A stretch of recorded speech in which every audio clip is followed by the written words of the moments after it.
عوام ہو جائیں ہوشیار، خطرے کی گھنٹی بج گئی۔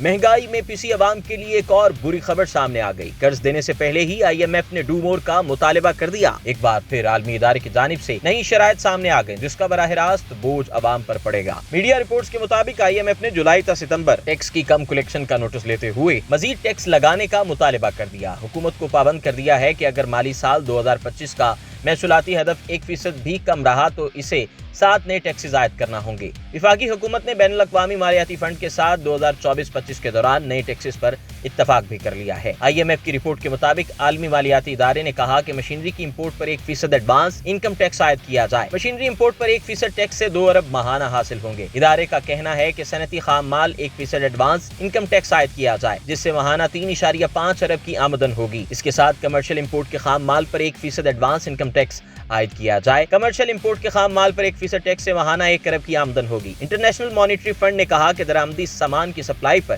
1% ود ہولڈنگ ٹیکس لگانے سے ماہانہ 1 ارب آمدن ہوگی، جبکہ خدمات پر 1% ود ہولڈنگ ٹیکس عائد کیے جانے سے ماہانہ 50 کروڑ کی آمدن ہوگی۔ عالمی مالیاتی ادارے کا کہنا تھا کہ مختلف ٹھیکے دینے پر 1% ود ہولڈنگ ٹیکس عائد کرنے سے ماہانہ 50 کروڑ آمدن ہوگی، جبکہ مشروبات میں استعمال ہونے والی چینی پر ایکسائز ڈیوٹی میں 5% اضافے کیے جانے سے 2.3 ارب روپے ماہانہ کی آمدن ہوگی۔